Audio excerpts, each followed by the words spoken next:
Curious Mind.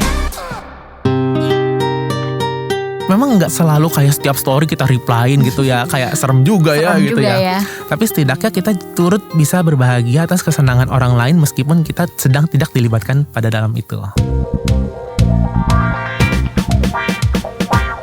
Disko, diskusi psikologi. Hai Warriors, selamat datang kembali di podcast Disko, diskusi psikologi, persembahan KBR bareng komunitas Into the Light Indonesia. Hapus stigma, peduli sesama, sayangi jiwa. Semoga Warriors kabarnya pada baik ya. Kalaupun lagi ada yang gak baik, semoga setelah dengerin podcast ini bisa membaik. Karena kebetulan banget nih, topik podcast hari ini menurutku adalah salah satu hal yang sangat penting dan personal, yaitu adalah tentang pertemanan. Banyak banget orang-orang yang suka ngomongin sebenarnya tentang percintaan ya, misalnya konten-konten bucin yang berseliweran di timeline. Tapi sebenarnya jarang banget kan yang ngomongin tentang pentingnya pertemanan. Padahal aku yakin setiap dari kita pernah ngerasain betapa pertemanan itu menghangatkan kehidupan kita sehari-harinya. Nah sekarang aku mau tanya dulu nih, di antara para warriors, ada gak sih yang jumlah temennya sekarang masih sama kayak dulu? Jadi masih sama kayak waktu SD, SMP, SMA gitu ya. Ada gak kalian yang masih sama banget? Atau ada yang ngerasa kalau jumlah temen kayaknya malah makin hari makin berkurang ya. Makin hari tuh makin ngerasa kayaknya temen aku itu-itu aja gitu. Gak kayak dulu waktu SD atau SMP. Karena aku yakin kita gak asing juga mendengar pepatah kalau teman itu datang dan pergi. Bahkan sahabat-sahabat yang kita punya di zaman sekolah ya, kayak tadi aku bilang, itu mungkin sekarang udah gak ada lagi di circle satu kamu. Mungkin cuma sekedar follow-followan aja di Instagram, tapi udah gak sering berinteraksi lagi. Nah kalau menurut kalian ini cuman sekedar kebetulan atau memang ada fenomena sih yang terjadi pada orang dewasa sehingga pertemanannya tuh udah gak sebanyak waktu SD, SMP, dan SMA. Kita hari ini mau bahas soal pertemanan bareng sama salah satu teman baikku, yaitu adalah Wanca. Halo Wanca. Halo Mahari. Buat teman-teman aku yakin udah pada tahu, tapi aku perkenalkan lagi, Wanca ini adalah creator mental health doodles. Pokoknya kalau ngeliat doodle-doodle di Instagram yang terkait mental health itu pasti Wanca. Iya gak? Betul, kalau ngeliat ada gambar-gambar orang botak sama tulisan-tulisan yang agak keriting-keriting tapi maknanya dalam, mungkin itu kalian menemukan konten aku di Instagram. Pokoknya kalau ngeliat konten Wanca tuh kayak bawaannya pengen di post the story aja. Atau pengen di share ke orang. Menurut aku ya, bisa very touching. Buat reminder ke teman-temannya. Atau mungkin ke gebetannya atau yang lain. Oke. Kalau gitu gimana kalau Wanca ceritain dulu dong. Sekarang kesibukannya atau project-project apa sih yang lagi kamu lakuin sekarang? Kita udah lama gak ketemu juga nih soalnya. Udah lama banget gak ketemu Mahari. Oke, salam kenal semuanya. Nama aku Irwan. Kalau orang-orang mungkin lebih kenal sebagai Wanca, WANTJA di Instagram. Wanca. Aku adalah konten kreator dengan judul Mental Health Doodles, yaitu merupakan narasi dan ilustrasi kesehatan mental yang aku kemas dalam bentuk storytelling namun juga mengedukasi. Kalau kesibukan sekarang sebenarnya aku ini lagi ada project-project yang mungkin belum bisa aku disclaim, dan juga sebenarnya ada project pribadi. Aku sebenarnya pengen membuat merchandise dari Mental Health Doodles, dan juga ada plan untuk bisa nulis another book. Nice. Jadi, doakan saja bisa terrealisasi tahun depan atau tahun ini. Amin. Kita doain ya Warriors. Dan jangan lupa beli bukunya yang belum punya. Plus nanti beli merchandise-nya juga. Iya, jangan lupa ya Warriors. Nanti bisa belinya di mana? Nanti akan diinformasikan lebih lanjut, jadi kalian bisa cek di Instagram aku @wanca. Oke. Nah sebenarnya kalau ngomongin tentang konten-konten Wanca tuh lumayan sering ngomongin tentang pertemanan. Bener nggak? Itu adalah salah satu topik yang menurut aku capable untuk bisa sampaikan dan juga bisa aku translasi dalam bentuk doodlesku. Yes. Dan menurut aku itu udah tervalidasi ya oleh semua yang komen-komen. Iya, dan sebenarnya jujur ya, sebenarnya 50% itu adalah bagian dari curhatku sendiri sih. Jadi memang aku mengalami sendiri dan aku membuat itu dengan harapan kayaknya gue gak sendiri deh mengalami ini gitu ya. Dan ternyata benar, malah orang-orang tuh banyak yang mungkin bisa resonate dengan konten yang aku tulis, dengan gambarku, dan akhirnya mereka juga bertukar cerita. Dan jujur itu membuat aku merasa lebih penuh sih, kayak oh ternyata orang-orang tuh juga mengalami hal yang sama loh, dan mereka juga udah berjuang dan mungkin udah berdamai dengan segala masalah pertemanan yang ada gitu. Berarti kalau misalnya Wansha sendiri memandang pertemanan tuh kayak gimana? Sebenarnya aku memandang pertemanan mungkin Wansha 10 tahun yang lalu, Wansha 20 tahun yang lalu, udah bersetua ya berarti. Lo umur berapa ya sekarang ya? Jadi pendeknya adalah Wansha anak-anak, Wansha remaja dan Wansha dewasa itu bisa dibilang punya pandangan yang cukup berbeda. Oh, oke. Dimana mungkin Wansha yang masih anak-anak hingga remaja itu masih cukup ibaratnya clingy sama teman, masih ada bapernya, masih mudah merasa curiga dengan orang lain kalau misalnya teman ada yang ngejauhin kita atau mungkin teman ada Sensitif yang ya? betul sekali. Jadi Wansha yang dulu itu orangnya gampang baper. Tapi sekarang aku udah belajar untuk bisa lebih dewasa, tentunya sesuai umur ya. Mohon maaf nih. Dan akhirnya aku bisa memaknai pertemanan itu sebenarnya nggak harus selalu saling bersama, mengabari, bahkan gak harus misalnya balas cepet, atau mungkin gak harus selalu kayak nge-like-in postingan kita gitu. Apalagi sejak jadi content creator, kebetulan kan aku pakai Instagram yang sama ya, sama yang Instagram aku pribadi. Jadi ya ada aja mungkin temen yang gak pernah berinteraksi atau apa, ya gak apa-apa gitu. Oke. Jadi emang pandangan kita tentang pertemanan itu juga bisa berubah seiring dengan kedewasaan kita ya. Betul, dan menurut aku rata-rata perubahan yang terjadi pada pertemanan itu mungkin lebih cenderung ke pertemanan yang effortless. Pertemanan yang enggak terlalu menilai seseorang dari sekedar kedekatan dan interaksi. Tapi justru dari kualitas setiap interaksi itu terjadi. Wow. Yes, jadi semakin dewasa kita semakin menilai dari kualitas bukan kuantitas ya. Iya, menurut aku sendiri sebenarnya kuantitas itu bisa diibaratkan juga adalah faktor yang penting. Tapi kuantitas tanpa kualitas ujung-ujungnya hanyalah mengorbankan sumber daya yang ada. Aduh benar, capek gitu ya. Cuman basa-basi sama banyak orang tapi yang deep connection tuh malah dikit gitu ya. Betul, dan aku bisa melihat bahwa setiap orang itu punya kapasitas berteman atau mengelola pertemanan yang berbeda-beda. Mungkin ada orang yang bisa mengelola pertemanan dengan satu circle besar, satu circle kecil. Ada yang mungkin bisa dengan banyaknya circle dia bisa beradaptasi. Tapi ada juga orang-orang yang mungkin aku maunya main sama teman-teman kecil aja deh gitu. Jadi gak mau terlalu ikutan komunitas atau mungkin ikutan suatu organisasi yang besar gitu, dan itu tidak apa-apa, semua orang punya pilihannya masing-masing.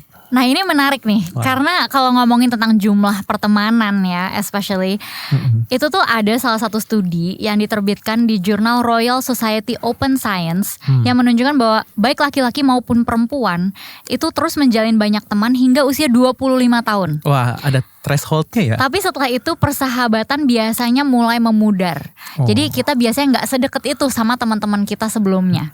Kalau menurut Wansha itu kayak normal-normal aja terjadi atau gimana? Menurut aku hal tersebut sangat normal terjadi ya. Dan mungkin gak hanya di usia 25, mungkin bisa berbeda-beda setiap orang. Tapi memang kalau kita lihat dari perubahan kebiasaan atau perubahan pola hidup yang dilewati oleh kebanyakan manusia, rata-rata di usia 20-an awal itu kita ada di usia sudah lulus dari sekolah, sudah menyelesaikan persekolahan, dan kita mulai masuk ke yang sering disebut-sebut sebagai masa dewasa gitu ya, bekerja atau mungkin lanjut kuliah, dan bisa dibilang kita mulai menjalani fase yang berbeda-beda pada setiap orangnya. Dimana kalau misalnya kita kuliah dengan teman-teman sejurusan atau mungkin satu kampus aja, kita tuh masih punya struktur yang mirip-mirip, masih punya istilahnya kayak kita masih ngambil kelas yang sama, kita masih menggunakan jumlah waktu yang sama, kita masih main ke mall yang mungkin sama gitu. Tapi kalau misalnya udah kerja dan lain-lain, kita udah punya prioritas dan kesibukan masing-masing yang tak terhindarkan. Benar, aku setuju banget. Dan emang biasanya apa yang membuat kita berteman dengan seseorang itu adalah sesuatu yang shared gitu ya antara satu sama lain. Misalnya kita punya pengalaman yang sama, value yang sama, atau mungkin kita punya perasaan atau sikap yang sama gitu, sehingga pertemanan ini bisa berjalan dengan baik. Betul banget, Mahari. Nah, ketika misalnya kita tadinya tiap hari ketemu pas SMA, tiap hari ketemu pas kuliah, tadinya kita bisa ngegosipin dosen kita yang sama Waduh. gitu kan. Iya, atau kalau naksir orang bisa ngobrolin langsung gitu ya, main ke benar. kosan atau main ketemu di restoran atau kafe dekat kampus gitu. Benar. Karena susah ya. Sekarang susah, apalagi ketika udah kerja masing-masing, berarti kan bos kita beda, kerjaan kita beda. Kadang-kadang ketika ketemu teman lagi kita juga jadi bingung. Palingan bisanya nostalgia tentang Iya. hal-hal dulu. Tapi nggak selalu kita bisa menemukan kecocokan yang sama di masa sekarang. Betul. Nah sebenarnya buat kita-kita yang nggak terlalu menyadari, nggak terlalu menganalisis apa sih yang terjadi, mungkin kita suka ngerasa, aduh apa jangan-jangan pertemanan aku udah renggang dan mungkin ini salah aku, atau mungkin teman-teman aku emang udah nggak pengen main sama aku gitu. Mungkin kita take it personal. Iya, dan jadinya self blaming ya, karena kita menganggap kita gagal untuk memaintain hubungan itu. Iya, dan belum tentu. Benar. Dan ini tuh benar-benar bisa berdampak loh ke kesehatan mental. Especially kalau tadi ya ngerasa yang salah tuh diri kita sendiri. Itu bisa banget membuat kita merasa kesepian. Kayak tadi Wanca bilang kan, kita tuh pengen loh merasa bahwa kita gak sendiri di dunia ini. Apalagi kalau misalnya mungkin beberapa teman kita ada yang tiba-tiba udah nikah, udah berkeluarga. Terus habis itu mungkin ada beberapa yang pindah keluar kota, keluar negeri, ngambil berbagai path yang berbeda, misalnya S2 lah di luar negeri atau apa, sehingga kita ngerasa kok kehidupan aku sama dia udah nggak senyambung dulu. Dan ini gak cuma tentang jenjang karir ataupun studi, tapi juga tentang ideologi dalam hidup. Jadi sebenarnya kalau di masa muda kita itu lebih cenderung open minded, berani ngambil resiko. Tapi semakin dewasa biasanya kita semakin gak berani ngambil resiko yang gede-gede. Apalagi kalau udah punya anak ya kan, atau udah punya keluarga. Dan ini akhirnya ngebuat teman-teman yang udah berkeluarga sama yang belum berkeluarga kadang jadi gak terlalu nyambung lagi. Betul sekali, dan karena udah ada pergeseran prioritas itu. Betul. Ada tanggungan juga. Betul, dan juga trennya semakin dewasa kita kan lebih baik dari kita mendekat ke agama ya. Jadi ada beberapa yang hijrah, ada beberapa yang hijrah gitu. Dan ini membuat akhirnya ada perbedaan value juga antara pertemanan. Betul, itu menurut aku adalah salah satu perjalanan hidup yang bisa dibilang indah, tapi kadang-kadang kita memaknainya itu sebagai suatu hal yang nggak boleh terjadi. Kita menolak perubahan. Aduh ini lagi seru banget ya. Aduh ini kayak hati ikut bergetar gitu mendengarnya, karena menurut aku nggak cukup banyak konten-konten yang ngomongin tentang sedihnya merasa kehilangan pertemanan gitu. Iya. Apalagi kalau kita nostalgic, inget-inget betapa bahagianya kita dulu, dan ngebawa ke diri sekarang, kok kayaknya udah gak seseru dulu ya hidup kita. Dan ngeliat pertemanan juga udah gak seakrab dulu. Kita akan lanjutin lagi ngobrol tentang pertemanan ini setelah jeda yang satu ini. Bayangkan sebuah petirahan angker, hutan di Jepang yang dipenuhi roh-roh bergentayangan, sebuah boneka yang hidup. Apakah kamu menyukai cerita semacam itu? Berarti kamu harus mengikutiku, Astri Septiani, dalam podcast Antologi Garib. Sebuah podcast yang menceritakan kisah-kisah misteri dan fenomena ganjil dari seluruh dunia. Peristiwa garib. Nantikan podcast Antologi Garib menemanimu setiap Kamis. Temukan Antologi Garib di kbrprime.id dan platform mendengarkan podcast lainnya.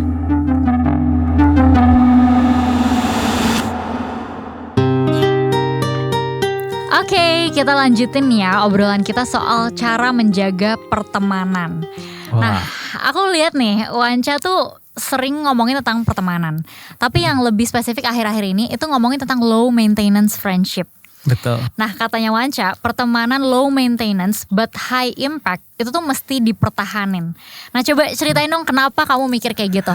Oke, sebenarnya aku pertama kali mendapatkan istilah low maintenance friendship itu karena aku lagi nyari-nyari sih. Karena aku juga punya pergumulan sendiri. Aku merasa aku mulai renggang dengan beberapa temanku yang used to be my best friend. Jadi memang kita tuh akrab banget dari SMP, SMA sampai kuliah. Sebenarnya walaupun kita udah jauh, kita masih suka video call. Waktu itu masih pakai Skype. Dulu ada tuh itu kayak Zoom gitulah. Iya. Nah itu kita sebenarnya waktu itu kita akrab dan kita saling tahu, bahkan kayak bisa dibilang tahu satu sama lain gitu lah. Kayak Mahari pasti punya temen yang suka sharing-sharing gitu juga. Update kehidupan selalu on ya. Iya, tapi tiba-tiba renggang setelah aku nggak bisa bilang dia setelah dia punya pacar baru atau mungkin setelah dia udah lebih aktif di mungkin gereja atau yang lain gitu. Dan aku sempat mikir kenapa ya bisa renggang gitu. Dan setelah aku lihat lagi, kita gak pernah berantem. Tapi memang udah berjarak aja gitu. Dan mungkin dia memang sudah punya prioritas lain dalam kehidupannya, pekerjaannya, mungkin juga dengan pasangannya. Dan akhirnya aku mencoba untuk mencari bagaimana seharusnya aku bersikap. Dan akhirnya aku menemukan sih istilah low maintenance friendship itu. Dan yang aku maksudkan dengan low maintenance friendship tapi juga bisa memberikan high impact itu sebenarnya bukan cuma sekedar dari teman ini bermanfaat nih buat gue gitu. Jadi bukan cuma masalah kebermanfaatannya. Bukan transaksional ya. Bukan transaksional. Tapi juga bukan terlalu emosional. Jadi bagaimana kita bisa membangun hubungan yang mutual. Dalam hal ini adalah kita sama-sama bisa berkontribusi untuk satu sama lain ketika memang dibutuhkan. Tapi bukan transaksional dalam artian kita juga tetap bisa menjalin interaksi tanpa harus ada sesuatu dulu.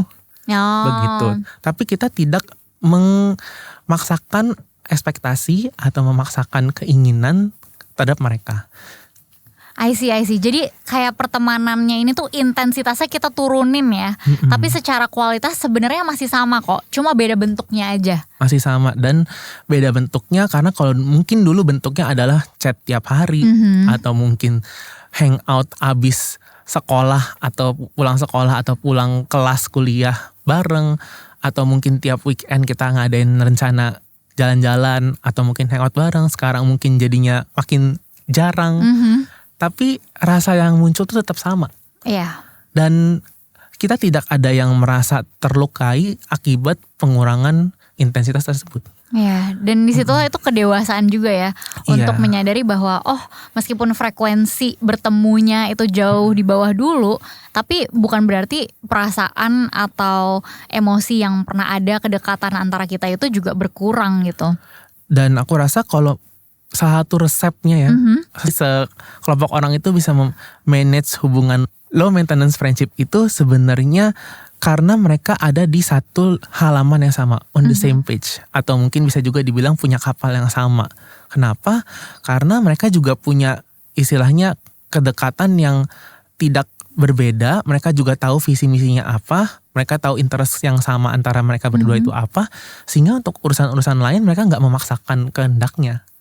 Gitu. Dan aku cukup menemukan beberapa teman yang walaupun kita memang sebenarnya deket karena misalnya kita punya kedekatan sama-sama suka main game. Misalnya aku sama Mahari kita juga sama-sama istilahnya bisa dibilang pegiat kesehatan mental. Kita bisa tuh terhubung ketika hal tersebut. Tapi kalau misalnya kita lagi punya urusan lain, ya udah kita jalan dengan urusan itu. Tapi kalau misalnya kita lagi update kehidupan kita sendiri, bisa tuh sekali-sekali misalnya aku komen ke story-nya Mahari. Kadang-kadang suka kan kepo-kepo gitu kayak selamat buat Mahari. Terus bisa juga atau sebaliknya gitu. Memang gak selalu kayak setiap story kita replyin gitu ya. Kayak serem juga ya gitu ya. Tapi setidaknya kita turut bisa berbahagia atas kesenangan orang lain meskipun kita sedang tidak dilibatkan pada dalam itu. Benar banget. Social media cukup membantu ya dalam menjaga pertemanan ini. Meskipun kayak semacam pedang bermata dua. Karena kadang-kadang kita merasa udah akrab nih, kayaknya udah menjaga nih pertemanan dengan seseorang via social media. Padahal ternyata beda sih sama berteman offline and in real life. Ya, dan perlu diingat sosial media itu adalah tool ya teman-teman, alias alat. Jangan sampai justru malah membuat kamu jadi makin terhambat. Yes, benar-benar. Dan aku mau sedikit back to si low maintenance friendship lagi. Yaitu kadang-kadang ada orang-orang yang bilang itu tuh alasan aja orang bilang low maintenance friendship. Sebenarnya dia males aja untuk invest energi dia ke dalam pertemanan. Nah, gimana cara ngebedain kalau pertemanan kita tuh emang low maintenance aja atau kita yang kurang berinisiatif dalam pertemanan kita? Menurut Lanca gimana nih? Ini perlu diingat nih teman-teman ya, bahwa low maintenance sama no maintenance itu sangat berbeda gitu ya. Kelihatannya dari mana? Karena kalau misalnya no maintenance itu pasti dia akan mengeluarkan energinya, mengeluarkan usahanya ketika dia ada butuhnya aja. Itu berbeda dengan low maintenance di mana kalian masih bisa berinteraksi tanpa adanya kebutuhan atau transaksi satu sama lain. Jadi kayak misalnya kita mungkin sekarang kita ngomongnya media sosial karena mudah gitu ya, paling mudahnya. Misalnya kita bisa nge-reply story orang, atau mungkin kita bisa DM untuk urusan kita. Misalnya kayak aku pengen nanya dong sama kamu, misalnya kayak gitu. Atau kamu lagi ngapain gitu kan. Kadang-kadang kita masih bisa berhubungan seperti itu dengan teman-teman kita. Dan kalau misalnya no maintenance itu balik lagi, itu adalah hubungan yang biasanya itu tidak ada dalam satu kapal yang sama. Bener-bener. Ini jadi kayak aku ngerasa topik apapun yang kita bahas di podcast KBR, ujung-ujungnya tipsnya adalah untuk kita mau misalnya punya teman yang banyak di usia dewasa, ataupun untuk kita bisa mempertahankan pertemanan, ujung-ujungnya adalah balik ke diri sendiri, mengenali diri kita sendiri, kapasitas kita kayak gimana, value kita kayak gimana, baru tuh kita jembrengin semua teman-teman kita, yang mana yang mau kita pertahankan full nih maintenance-nya, yang mana yang ya kita harus berdamai dan ikhlaskan kalau kita nggak sedekat dulu, and that's okay loh. Ya, dan ada yang bilang sebenarnya hubungan apapun, bahkan sama orang tua, sama pasangan, kita tuh tetap harus bisa memberikan jeda dalam hubungan tersebut. Kalau misalnya terlalu rapat, pada akhirnya justru intimasi itu yang akan consuming each other gitu. Tapi ya tentunya itu harus didefinisikan lagi dengan kondisi masing-masingnya. Dan menurut aku jeda dalam pertemanan itu juga perlu. Ada yang kalau misalnya sama orang A gitu ya, kita makin sok mau deketin, malah jadinya counter back ke masing-masing orang. Jadi merasa gak nyaman, merasa terlalu terikat gitu. Tapi kalau misalnya di intensitas yang pas gitu ya, jadi harmonis. Benar-benar. Ini kayak lagu Tulus ya, ruang sendiri ya kan. Beri aku waktu dan ruang sendiri, gimana ya? Itu ya liriknya ya. Semacam itu gitu kan. Yang mana ternyata it's okay loh. Kita gak harus merasa gagal kalau teman kita berkurang, kalau waktu kita untuk hangout juga berkurang gitu. Karena bukan berarti kita gagal dalam memaintain pertemanan, tapi memang udah berbeda bentuk pertemanannya. Betul. Mungkin terakhir banget gitu ya, sedikit tips dari Wanca, nanti aku juga mau nambahin. Kira-kira gimana sih cara untuk menjaga hubungan pertemanan biar tetap terpelihara walau terpisah jarak dan kesibukan di era sekarang ya, yang sudah sibuk ini. Nah, ini kan kita ngomongin soal bagaimana menjaga hubungan pertemanan. Menjaga itu bukan cuma mempertahankan, tapi juga ikhlasan untuk melepaskan. Jadi mindset kita jangan menjaga itu berarti kita harus makin dekat, makin rapat, makin nggak pernah putus, nggak pernah ada jarak gitu ya. Justru dengan memberi jarak itu juga penting, bahwa kita memberikan ruang bagi mereka untuk bisa beraktivitas dan mungkin berkarya dengan caranya sendiri, sementara buat kita sendiri juga gitu. Jadi kalau aku sendiri caranya adalah aku masih suka ngepo-ngepoin, misalnya kayak kalau dia upload story kadang-kadang aku reply gitu. Aku karena sosial media itu adalah tool. Wanca nih jago banget sih di sosial media. Karena sosial media adalah tool, aku berusaha untuk membangun interaksi yang nyata dengan orang-orang tersebut, termasuk juga mungkin dengan pengikutnya Mental Health Doodles gitu. Aku juga masih suka replyin komen, karena menurut aku ingin berinteraksi dengan orang di balik akun-akun itu dengan nyata. Gitu. Salah satunya itu, tapi jangan terlalu dalam ya teman-teman, nanti jadinya adiksi gitu. Jadi aku banyak kan ngurusinnya emang berinteraksi denganku aja, dan orang-orang yang aku rasa aku masih pengen dan aku masih merasa cocok dan nyaman dengan mereka. Terus juga cara lainnya adalah yang mungkin non media sosial, terutama di usia dewasa ya. Sebenarnya aku juga cukup suka memulai interaksi sendiri walaupun susah gitu. Jadi kadang-kadang aku nanyain kabarnya mereka, atau ngasih tahu ini ada yang seru nih. Mungkin kayaknya orang-orang dewasa tuh suka kirim-kiriman reels gitu ya sekarang. Itu kan sebenarnya kayak kita punya interest yang sama. Gue kepikiran gitu. loh pas nonton ini. Kayak gitu. Walaupun di akhirnya cuma di like doang ya, tapi nggak apa-apa gitu. Jadi udah mulai no baper. Tapi ketika kita mau melakukan sesuatu, kita pengen mengungkapkan sesuatu, ketika kita sudah tahu nih kita ada di low maintenance friendship itu, kita tidak ragu untuk melakukannya, dan kita nggak ada ketakutan kayak nanti ditolak atau nanti diacangin atau gimana gitu. Setuju banget. Mungkin kalau aku mau sedikit menambahkan ya, kalau misalnya untuk aku pribadi menjaga pertemanan di usia dewasa yang energi waktu tuh terbatas banget. Mungkin secara finansial juga lebih terbatas ya dibandingkan dulu pas masih SMA, kayak ya udah habisin, nggak usah nabung gitu kan. Oh my God. Menurut aku adalah ada dua hal sebenarnya. Yang pertama itu adalah tadi tentang memiliki ekspektasi yang sama. To a certain point menurut aku gak apa-apa banget untuk kita komunikasiin ke teman kita kayak sekarang kita udah jarang ketemu ya, tapi gue masih ngerasa happy banget loh ketika ketemu lo. Gue masih ngerasa kita masih orang yang sama loh, sama dulu gitu. Dan misalnya gue happy banget ngelihat bagaimana lo berkembang dan jadi orang kayak lo sekarang. Jangan gengsi gitu untuk mengapresiasi dan menjaga agar ekspektasi di hubungan kalian tuh tetap selaras. Betul. Karena kadang-kadang yang bikin hubungannya jadi renggang atau jadi gak enak karena ekspektasinya gak diomongin. Ujung-ujungnya ada yang berekspektasi tinggi, ada yang ngasihnya rendah, akhirnya kecewa. Betul. Gitu kan. Dan yang tadi aku bilang yang kedua itu sebenarnya aku mau bilang tentang apresiasi. Kita itu di keseharian kita, di pekerjaan kita, di keseharian misalnya kita commuting gitu ya, itu kita banyak banget menghadapi kekecewaan atau mungkin kegagalan gitu ya. Wow. Pokoknya banyak banget hal-hal negatif. Sehingga ketika kita ketemu teman-teman yang kita expect itu adalah hal-hal positif. Betul sekali. Jadi kalau emang ada hal yang bisa kita apresiasi dari teman kita, apresiasilah gitu. Jangan malu-malu, jangan gengsi.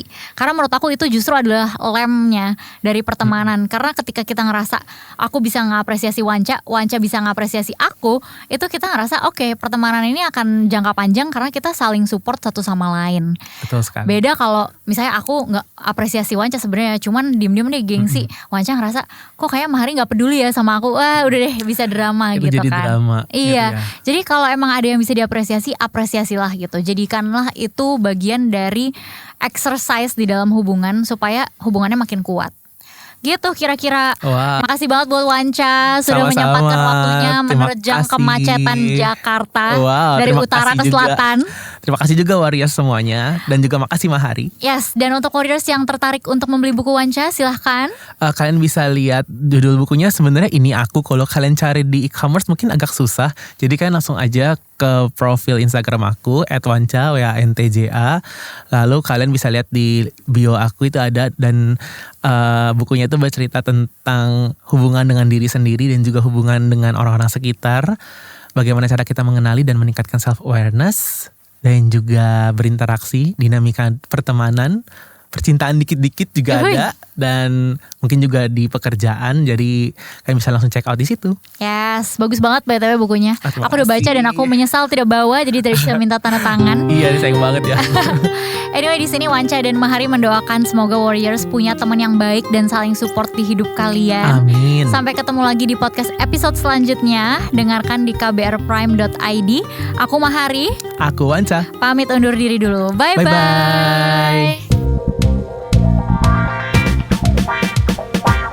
Disko, diskusi psikologi.